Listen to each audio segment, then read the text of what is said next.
been sharing to us series on following Jesus. He taught us about repentance is a requirement for us to follow Jesus, because we cannot follow Jesus unless we repent. So, as Pastor Bell mentioned, this series will last for a year. And of course, we are still on that series, following Jesus. And let me share to you a passage in 2 Corinthians chapter 12, verses 1 to 10. If you have your Bibles with you, or if you have your e-Bibles with you, we can read this text together. 2 Corinthians chapter 12, verses 1 to 10. Okay. I must go on boasting. Although there is nothing to be gained, I will go on to visions and revelations from the Lord. I know a man in Christ who 14 years ago was caught up to the third heaven. Whether it was in the body or out of the body, I do not know. God knows. And I know that this man, whether in the body or apart from the body, I do not know. But God knows. Was caught up to paradise and heard inexpressible things, things that no one is permitted to tell. Verse 5, I will boast about a man like that, but I will not boast about myself, except about my weaknesses. Even if I should choose to boast, I would not be a fool, because I would be speaking the truth. But I refrain, so no one will think more of me than is warranted by what I do or say, or because of these surpassing great revelations. Therefore, in order to keep me from becoming conceited, I was given a thorn in my flesh, a messenger of Satan to torment me.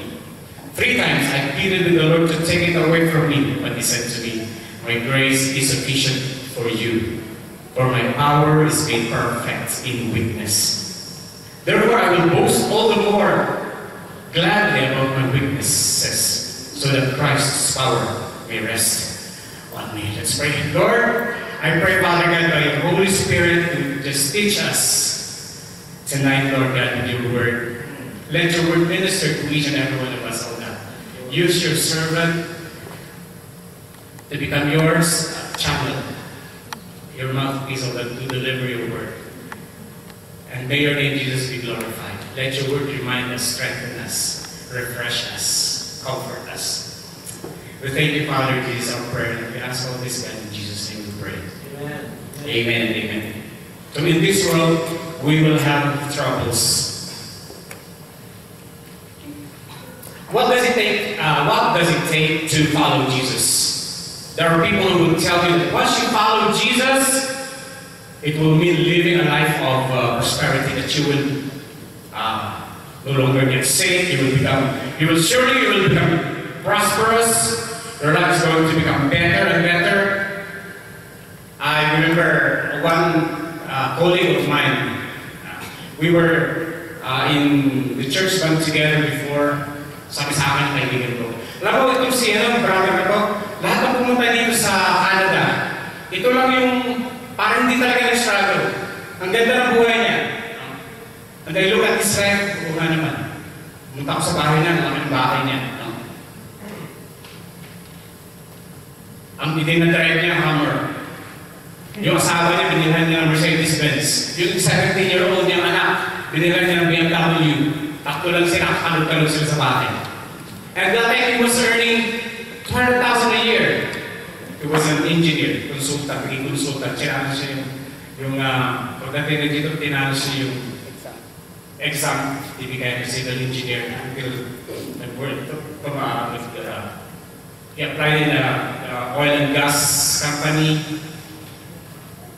And he was given a contract to work with rate of $200,000 a year. Everything seems okay. It seems good.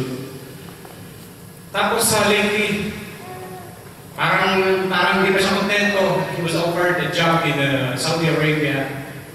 Parang dobling in-reprepare yung offer sa kanya. So, tinanggap niya yung trabaho, binenta yung bahay dito, no sweat. And lots of benefits were given to him. So, pinakap niya yung buong pamilya niya, dinala sa Saudi to work there with very, very good income. Sabi ko, matindi naman ito, ang ganda ng income niya. Lahat ba ng tao gano'n? Ito ba dapat ang buhay ng Kristiyano? Of course, hearing stories about this man, may mga troubles din siyang naranasan. Andiyan yung nagmamadali siya sa trabaho. Pumunta because of the pressure of the job. Kaya sa kamamadali lagi siya nahuli ng pulis. Then one time, suspend yung driver's license niya, lagi nahuli. And of course, trouble will always come. Hindi lang siguro sa ngayon, but later, sooner or later, walang exempted. Lahat tayo nakakaroon ng trouble. Pasok sa trouble. But bakit? Kasi that's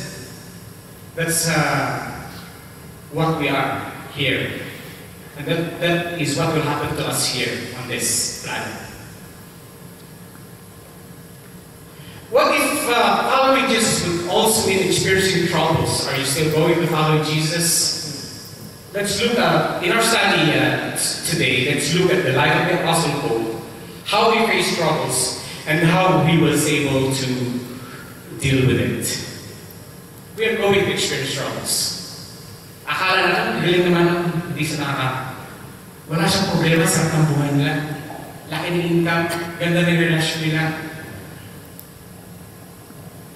Ganda ng bahay, ganda ng kotse. Sana ako ganun din. Of course, hindi mo alam kung ano nangyari talaga. Because all of us is going to experience trouble. And this is promised by Jesus. You know, there's a lot of promises of God in the Bible. Sabi ng isang scholar, there are 7,000 promises of God in the Bible.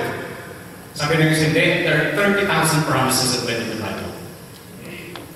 And 2 Corinthians says that how many promises of God in the Bible they are? Yes, in Christ. Yes, in Christ. But one of the promises of Jesus is seen in John chapter 16, verse 33. Sabi doon, in this world you will have troubles. Promise din yung Lord. In this world you will have troubles. Promise yan. And that promise will surely come to pass. No one is exempted. Kahit na ang rate mo is $11.50 per hour, o $50 per hour, or $80 per hour, double journeyman ka pa, you will still experience trouble. Why? Because it's promised by Jesus. In this world, you will have troubles. No one is exempted. All of us is going to experience troubles. Even Jesus, he himself experienced troubles. He's got lots of enemies, the Pharisees, the Sadducees, that come to the point of these religious leaders nailed Jesus to the cross. So no one is exempted. Even Jesus experienced troubles. From Genesis to Revelations, we call them the heroes of faith. Can you mention just one to me? A Bible character from Genesis to Revelation who have not experienced troubles? Parang wala akong nabasa eh.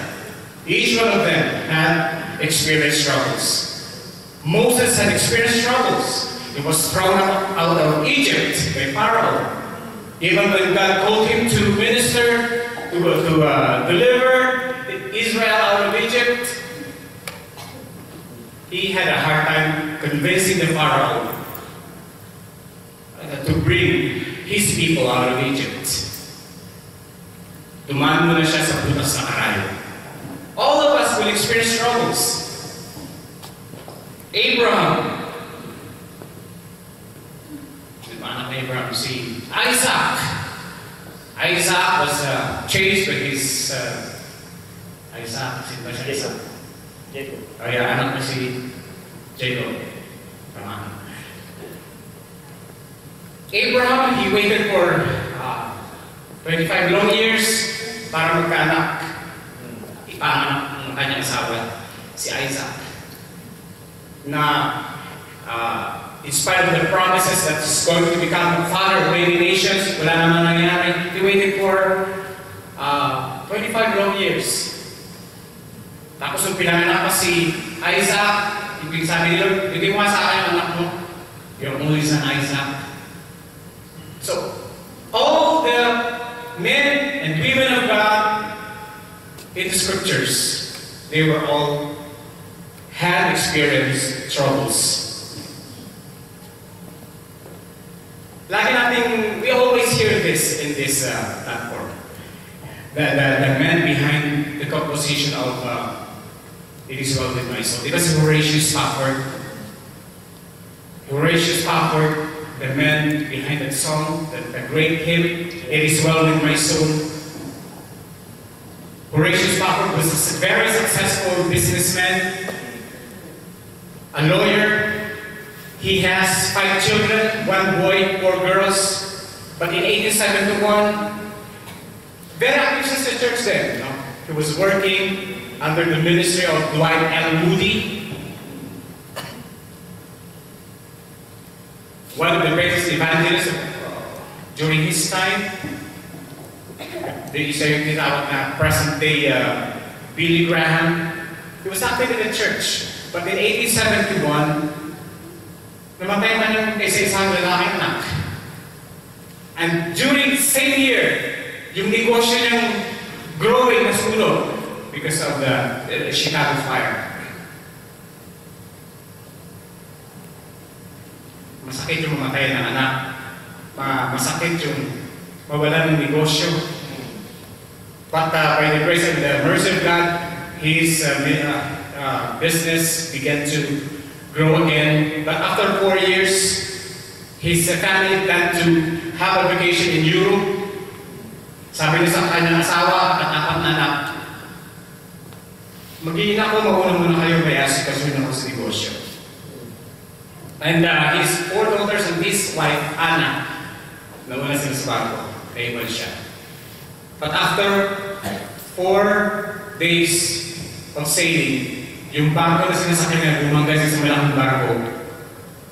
At lumumbog ang 226 passengers, all dead. Pero iba daw, may nakita yung malaking barko na lumulutang-lutang na babae. Si Anna yung asawa ni Spafford. But all these 4 daughters got drowned in that tragedy. Patay ang kanya 4 na anak. And nung nakarating sa nung nasakit si Anna, he right away sent a telegraph to Horatius, telling him that I'm staying alone, I'm the only one safe. All our 4 daughters, they are all dead. Dali-daling sumama makipag-schedule si Spafford sa barko, sa pinakamalaki na barko, pinakamabilis na barko na sinakyan punta niya kanyang asawa. At habang nandun siya sa laot, tinawag siya ng captain, sabi niya, doon sa area na kung saan lumubog yung kanyang namatay yung kanyang 4 na babae. Sabi ng kapitan, Mr. Spafford, ito yung area kung saan lumubog namatay yung 4 na anak. And in that place where his daughters died, doon niya sinulat yung It Is Well With My Soul, one of the greatest hymns of all time. When peace like a river attended my soul, when sorrow like sea billows roll, doon niya sinulat yung hymn na yun. Pero walang pagkapit, tinignan mo yung message ng kanta, walang pagsisisi sa buhay ni Spafford about what happened. He did not even blame God. At nagre-reveal kung tunay niyang pananampalataya, independence sa Diyos. Sabi ng anak, sabi ng asawa niya, God gave me 4 daughters. God took away all my daughters too. Binigay niya. Sabi sa Job, He takes away. Blessed be the name of the Lord. After that incident, nagkaroon pa ng 3 anak na babae si Spafford. Again, yung isang anak niya ulit doon, namatay ulit from pneumonia. The dreaded disease called pneumonia. So, talagang part ng buhay natin yung we're going to experience troubles. Today, are you facing trouble of any kind? Minsan, trouble natin sa finances. Nung nagkaroon ng tanggalan sa trabaho, hindi natin alam paano natin, how we can meet both ends meet. May problema sa relationship, may problema sa kalusugan. Sometimes doon tayo kuminsan sa sitwasyon na kung saan may mga matitindi problema rin tayo kuminsan. Na kuminsan akala mo bangungot na parang bilang bangungot na akala mo bangungot pero Lord, totoo to So ano magising ako? Bangungot na to. Pero hindi bangungot. It's real. It's happening to you. Sana bangungot lang na pwede ka magising Pero kuminsan yung bangungot talagang totoong nangyayari sa buhay mo. And how you wish magising ka sa bangungot yan. Pero nalaman mo lang totoo yung pangyayari ngayon sa buhay mo. Maybe some of us are facing that kind of trouble. Of course, we should not blame God. Let this situation draw you all the more to Jesus. Let this situation draw you all the more to Jesus. Kalisan, tinatanong natin, Lord, tithes naman ako, naglilingkod naman ako sa'yo. Maliit pa ako, nagsiserve na ako sa'yo, Panginoon. Bakit nangyari naman ito sa akin? Ba't naman, Lord? Well, yun yung simple sagot. In this world, you will have troubles. Even the Apostle Paul, nakapag-usapan natin yun, he had experienced several troubles in his life. 2 Corinthians 11, 23 to 27. Sabi niya, are they servants of Christ? I know I sound like a madman, but I have served him far more. I have worked harder, been put in prison more often, been whipped times without number, and faced death again and again. 5 different times the Jewish leaders gave me 39 lashes. 30 times I was beaten with rods. Once I was stoned. 3 times I was shipwrecked. Once I spent a whole night and a day adrift at sea. I have traveled on many long journeys. I have faced danger from rivers and from robbers. I have faced danger from my own people, the Jews as well as from the Gentiles. I have faced danger in the cities, in the deserts, and on the seas. I have faced danger from men who claim to be believers but are not. I have worked hard and long, enduring many sleepless nights. I have been hungry and thirsty and have often gone without food. I have shivered in cold without enough clothing to keep me warm. So Paul experienced many troubles from that time. Even from the time he got saved. Paul was sold before he became Paul. He was sold. When he was sold, he was persecutor of the church. Pag may nalalaman siyang Kristiyano, mainit ang dugo niya, mga Kristiyano. Ayaw niya niyan. Ayaw niya may nag-preach. Ayaw niya may nagbabalitaan siya, nag-gathering. Ayaw niya niyan. Mainit ang dugo niya. Nag-book years sa galit. So he wants to kill them. persecute them, put them in jail. But when on his way to Damascus, with the purpose of persecuting Christians, putting them in prison, the Lord Jesus appeared to him. And he was converted to Christianity. The movement that he once hated, naging parte siya ng pananampalataya. That's why from number one persecutor of the church, he became the number one defender of the Christian faith. But what happened was, of course, his former colleagues, dahil nagba siya ng pananampalataya, his former colleagues wants to kill him too. Kaya from the start of his being Christian, naging alam na siya, tinatago na siya ng church, from his former colleagues na naging enemy niya. Miserable ang buhay ni Paul.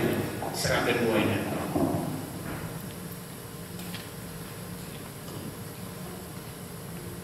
Pagka tinignan natin yung mga letters ni Paul, marami rin siyang away. False teachers, false prophets. These false teachers and prophets, challenge yung kanyang pananampalataya, kanyang teachings. Di lang yung pananampalataya, minsan challenge yung kanyang itsura. Si Paul kasi pangit Andak.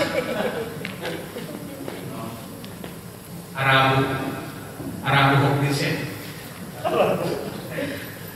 Kaya siguro hindi siya nakapag-asawa Puporma pa lang, binabasket na Pangit siya. Tapos dami niyang persecutors.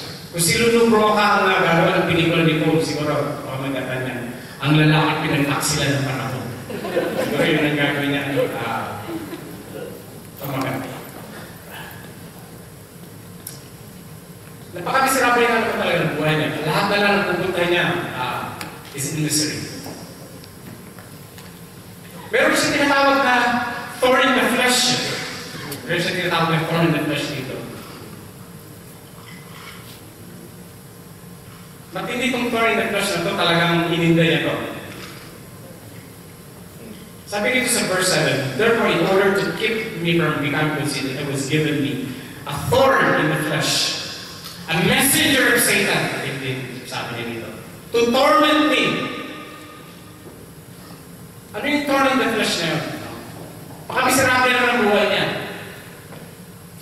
I was given to me a thorn in the flesh, a messenger of Satan to torment me. So, ano yung thorn in the flesh? Some says it's an eye disease. Sabi kasi sa Acts 9, 3-4, it's 7-9. A seer Damascus on his journey, suddenly a light from heaven flashed around him. He fell to the ground and heard a voice say to him, Saul, Saul, why do you persecute me? Conversion.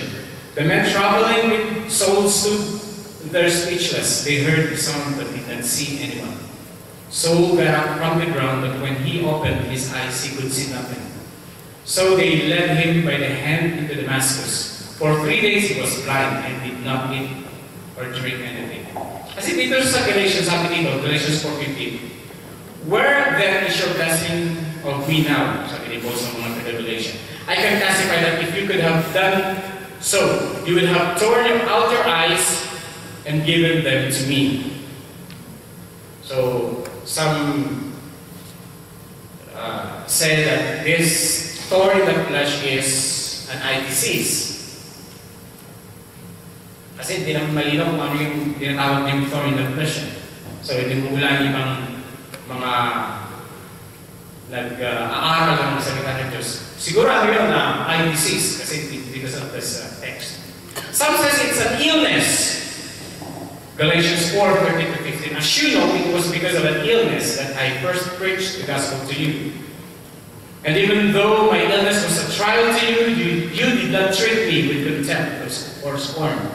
Instead, you welcomed me as if I were an angel of God, as if I were Christ Jesus himself. Sabi niya rito, it was because of an illness that I first preached to you. So, pangit na, sakitid pa, malabo ka mata, pandakal ko. Diba? But some says it refers to people. It refers to people. False teachers, false prophets, messenger of Satan, his enemies. Dami rin nakaway kaya. Marami kaway sa Paul. How about you? Are your thorns? May thorns ka bang dinadala ngayon? Sickness pa? Relationship? Lack of finances? Hindi ka matanggap sa trabaho? Hindi yan ang meron. Hindi matanggap sa trabaho. Pero marami pa rin hindi matanggap sa trabaho. But most probably this thorns in the flesh of Paul was referring to people. Ano yung mga tao? Kasi sa ulo ng kanyang pananalita,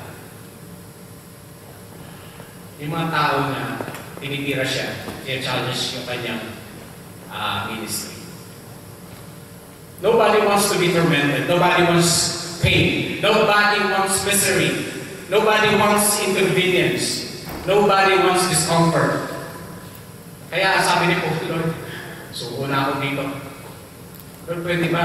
Parang awa mo na. Tanggalin mo naman ito sa buhay ko. Lord, awa naman kayo. Masyado lang sakit sa tinig sa laman itong mga pangyayari ko. Please, Lord, tanggalin mo ito.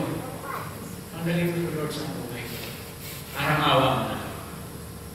Paul pleaded God to take away these thorns from him, from his life. Ganun din ba kayo? Lord, Lord, all powerful ka, Lord, pwede ba? Machikin mo na lang, Lord, mawala na ako din. Sakit mong sitwasyon, Lord. Lord, machikin mo na lang, mawala na yung sakit at karamdaman ko. Lord, machikin mo na lang, Lord. Papalaya ako dito sa problema ko dito.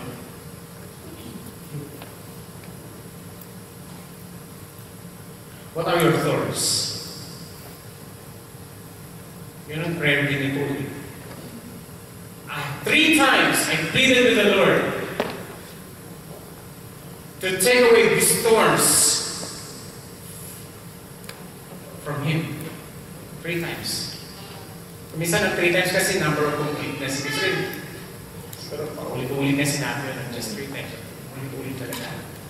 Kasi masyado na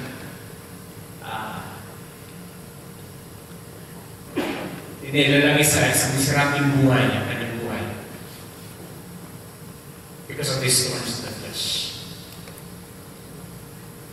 Only today God says, no. No. Ang narinig lang sa Diyos, my grace is sufficient for you, for my power is made perfect in weakness. So, minsan, may purpose ng Diyos, right? He doesn't take away your thorns.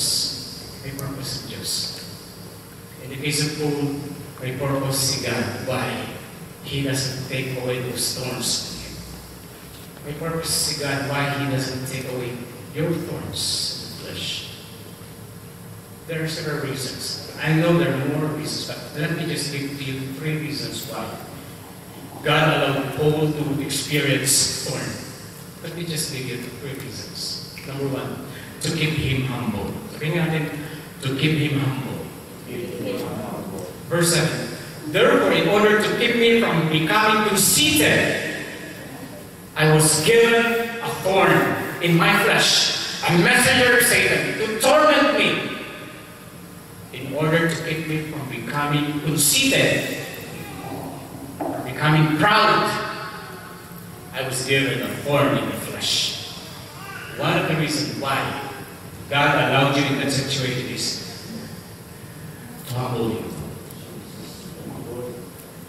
To humble you. Ha? Si Paul, kung hindi maging mayabang, maging arrogante, he's a great apostle. Did Paul have the tendency to become proud and arrogant? No way. He if you would look at the resume of the Apostle Paul before and after his conversion, yes, he has a tendency to become proud and conceited and arrogant.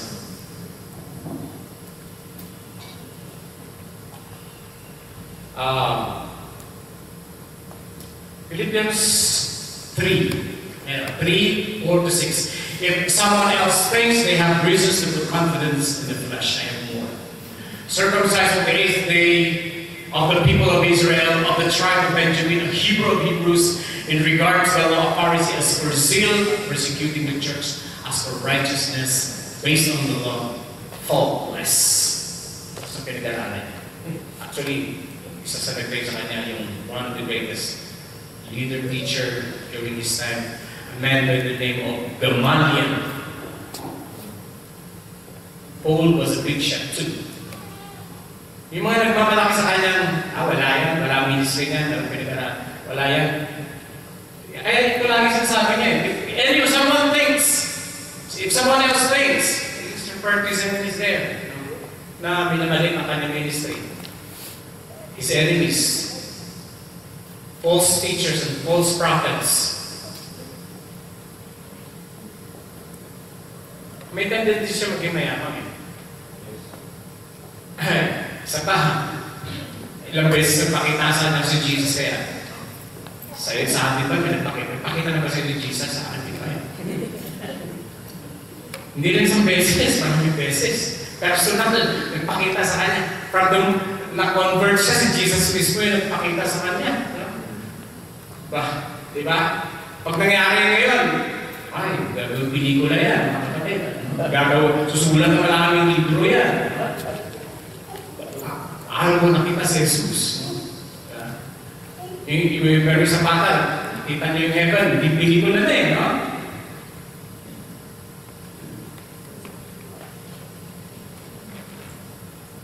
Matindi ang karanasan ito. Kasi pagka nag-argue sila ni Timothy ni Titus, ito gawin natin. Ito yung sabi ng mga tao, gawin natin eh. Ganun ba? Ilan beses mo na ba nakita si Jesus? Nakita mo na ba? Nakita na ba si Jesus sa'yo? Pwede mo. Ganun. Pakita na pala sa'yo si Jesus. Ano so? Sa'yo na kami nakikinig. You're more superior than us. Sabi sa text natin, 2 Corinthians chapter 12 verses 1-10, verse 1. I must go on boasting. Although there is nothing to be gained, I will go on to visions and revelations from the Lord. I know a man in Christ. Ayaw niya naman sabi ko sino yun, siya naman talaga tinutukoy niya. I know a man in Christ who 40 years ago was caught up to the third heaven. Hindi na revelation yan, no? Nakarating na siya sa third heaven. I know a man in Christ who 40 years ago was caught up to the third heaven. Whether it was in the body or out of the body, I do not know God knows. And I know that this man, ayaw pa siya sabihin, ayaw niya talaga yung mama, nag-istalo siya. Whether in the body or apart from the body, I do not know, but God knows, was caught up to paradise and heard inexpressible things, things that no one is permitted to tell. I will boast about a man like that, but I will not boast about myself, except about my witnesses. Nakarating siya sa third heaven. In the Jewish mind, third heaven, akong heaven yan eh. Yung first heaven, yung atmosphere ng earth. And then yung ulam, yung ilipad yung mga ibon, no? Yun yung first heaven. Yung second heaven, dyan naman yung heavenly bodies. Yung heavenly bodies, hindi yung Miss Universe. No? Hindi ganun nagtutukan yung heavenly bodies of Miss Universe in Pilipinas. Yung heavenly bodies yung mga stars of galaxies. And the third heaven is where God dwells. It is where God dwells. It is where the presence of God is. And magaling na siya dinala si Paul sa third heaven. He's been to the third heaven. He's got a great revelation of Jesus. Is a great revelation of the kingdom. And even he wrote 2 two-thirds of the New Testament. He received a great revelation of who Jesus is. He is considered to be one of the greatest, if not the greatest, apostle. He has the tendency to become proud. Nag-assume na ng Jesus. Makarating ka na ba sa third heaven? Sino dito nakakita sa third heaven? Sino dito nakakita sa Jesus? Yung mga false prophet ba, nakita na nila? No. So he has a tendency to become proud. Yung revelation niya kung minsan, it's good. Pero pwede siyang dalhin dito sa magkaroon siya ng proud sa kanyang puso. Plus the fact nga na, in spite of his experiences, of his revelation, in spite of his degree, accomplishment, before or after conversion, tina-challenge pa sa'yo ng mga kaaway niya. Tina-challenge pa siya eh. Di ba? Pag may nag-challenge sa'yo, ang tendency mo is, you want to prove who you are. If somebody's arrogant, you tend to become more arrogant. You tend to become more boastful. Tawag din sa Tagalog, pataasan ng ihi eh. No? Alam mo sa bata kami, no? Bata. Yung mga bata sa kasapa. O sige, pataasan ng ihi. Ayaw matalo yung iba. Hindi, mas mataas ang ihi ko dyan. Paul has that tendency. First, second Corinthians, di ba yung tinig ni Paul dito sa 2 Corinthians 11, 21 to 22. Whatever anyone else bears, okay, parang kita natin.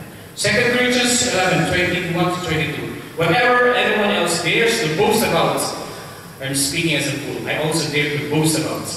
Are they Hebrews? So am I. Are they Israelites? So am I. Are they Abraham's descendants? So am I. At dito sa 2 Corinthians, are they servants of Christ? I know I sound like a madman, but I have served Him far more. I have worked harder, been put in prison more often, been whipped at times without number, and faced death again and again. 5 different times the Jewish leaders gave me 39 lashes and so on and so forth.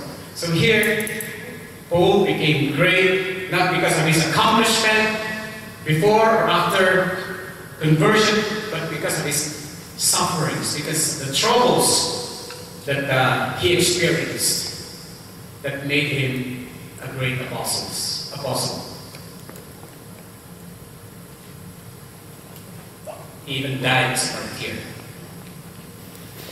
So, one reason why God wants you to experience troubles is to humble you. Bakit naman? Bakit gusto ng Diyos na manatili ang kababaang loob sa iyo? Bakit gusto ng Diyos siya? To be humble. God doesn't want you to become proud and arrogant. He wants you to become humble. That's why He commanded each and every one of us to become humble. It's a command. To become humble is commanded by Scripture. Ephesians 4 verse 2. Be completely humble. Sabi natin, completely humble. God wants us to become completely humble. Ephesians 4, to be completely humble and gentle, be patient, bearing with one another in love. Colossians 3:12. So as those who have been chosen of God, holy and beloved, put on a heart of compassion, kindness, humility, gentleness, and patience. So God commanded you and me to become humble. Humility is the greatest of all virtues. That's why, if we will not guard our hearts from pride, it has destructive effects. We need to guard our hearts from pride. Why? Because God hates the proud. God hates the proud. Proverbs 8 verse 13. To fear the Lord is to hate evil. I hate pride and arrogance, evil behavior and perverse speech. Proverbs 16 verse 5. The Lord detests all the proud of heart. Be sure of this, they will not go unpunished. So God hates the proud. And by consequence, those whose heart are full of pride. And also God will oppose the proud. James 4:6. God opposes the proud, but shows favor to the humble. So if God opposes and resists us, how can we find favor from Him? So we need to always guard our hearts from pride. Each one of us, no one is accepted, are prone to pride. And because pride is the root of all sin. Satan fell because of pride. He wants to become more like God. Eve fell because of pride. So now she wanted to become like God. Pride is the root of sin. Proverbs 16 verse 18, pride goes before destruction, a haughty spirit before a fall. So, bago magbagsak, pride muna. Bago destruction, pride muna. That's why Jesus, that God wants you to become humble and not proud. Proverbs 18 verse 1, before a downfall, a heart is haughty, but humility comes before honor. Before a downfall, a heart is haughty, but humility comes before honor. A heart is full of pride has a destructive effect. Another effect of a heart full of pride, disgrace. Proverbs 11 verse 2, when pride comes, then comes disgrace, but with humility comes wisdom.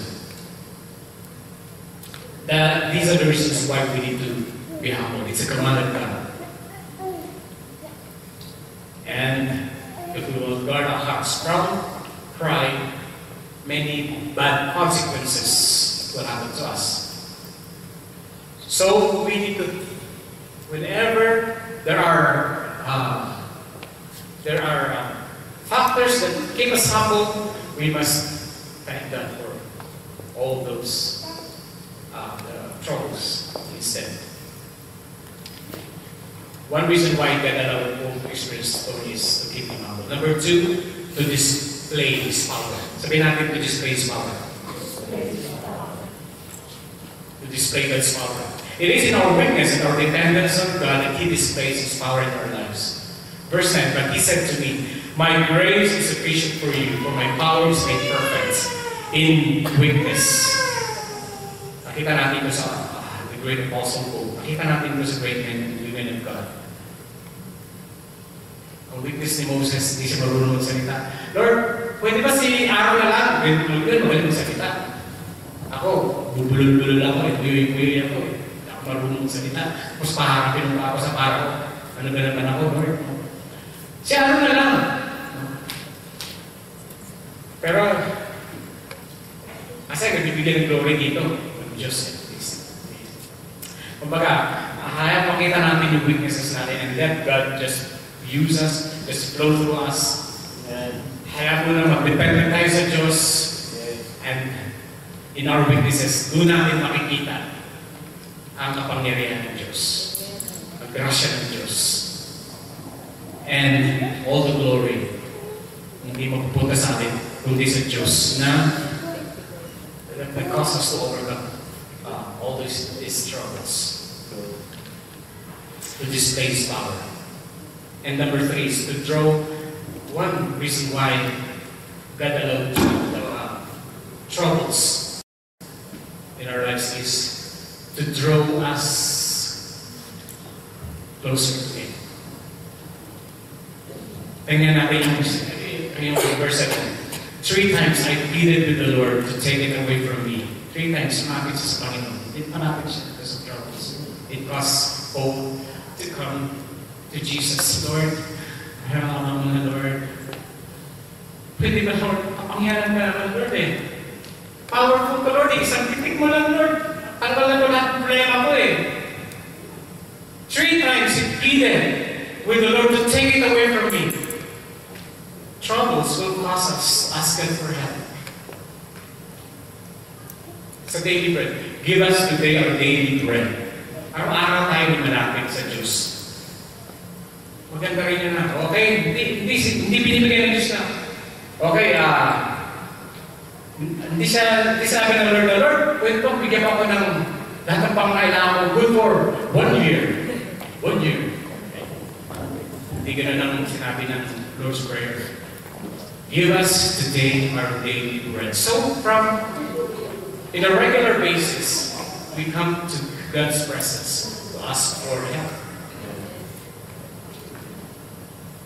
And when we experience trouble, this trouble will cause us to